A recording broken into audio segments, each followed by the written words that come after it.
Milyones nga kantidad sa mga proyekto pormal nga gidawat sa Barangay Banonong ug Barangay Pulo sa Dapitan City. Sayro nato ang dugang detalye sa report ni Regine Cabilin. Opisyal nga nabatunan sa Barangay Banunong ug Barangay Pulo sa Dakbayan sa Dapitan ang balor 11,064,750 pesos nga mga kantidad sa mga proyekto sa kagamhanang probinsyal human sa gipahigayon nga ceremonial turnover niini kaniadtong Marso 22 ning tuig.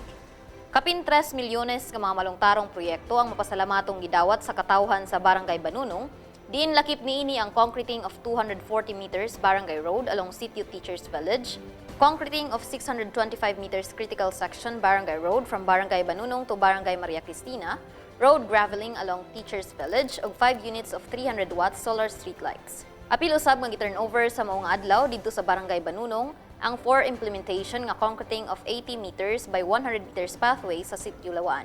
Gawas niining mga proyektuha sa probinsya, gikalipay usab og dako sa katawhan ang mga proyekto nga personal nga gipunduhan sa gobernador sa probinsya nga gilangkuban sa household electrification alang sa 33 ka mga benepisyaryo, mga materyales alang sa pagtukod sa Berhen sa Pagsaka sa Langit Church ug Lord Jesus Our Redeemer Church. In behalf sa Barangay Banunong, ako mapasalamaton sa pagdawat sa maong proyekto at ihatag sa kagamhanang probinsyal nga gipanguluhan sa atong gobernador.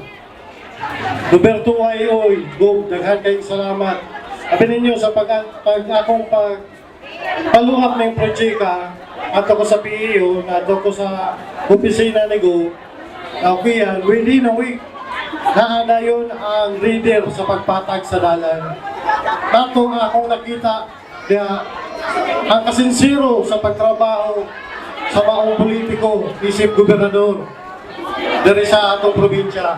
Samtang dito sa Barangay Pulo, formal nga gitugyan ngadto kang Barangay Chairman Oscar Valladares ang mga proyekto nga mibalor og 7,617,000 pesos diin kini naglangkob sa concreting of 221.5 meters school pathway, construction of 2-story barangay hall, concreting of Barangay Road along Purok Tangigi, construction of 15 meters by 15 meters multipurpose covered court ug ang kasamtangang construction of 81 meters footbridge. Kahibaluan nga mihatag usab ang gobernador og mga personal nga proyekto nga mao ang 50 bags sa semento, balas ug graba alang sa concrete pavement sa Pulo Elementary School ug 8 pieces plywood nga pagahimong reading cabinet sa mao nga pulunghaan.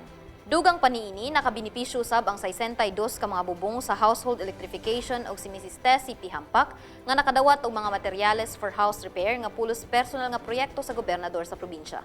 Personal nga gitunol ni Governor Roberto Uy ang keys of responsibility ngadto kang Dapitan City Vice Mayor Jimboy Chan, kinsa ang mapasalamaton nga midawat ug mitunol niini ngadto sa mga opisyales sa nasangpit nga mga barangay.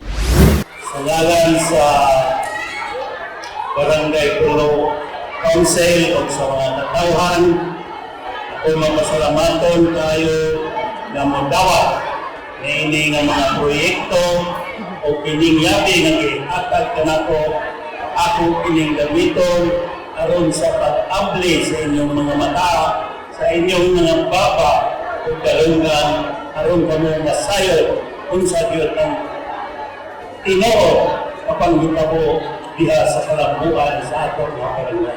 Daghang salamat. Magpabiling updated sa pinakaulahing kalambuan ning atong probinsya. I-like ug i-follow ang among Facebook page ug mag-subscribe sa among YouTube channel. Kini si Kathleen Joyce Umpa, JRMSU Student Intern, alang sa Zamboanga del Norte Provincial News Network, ang dapig sa kamatuoran, tuyok sa kalambuan.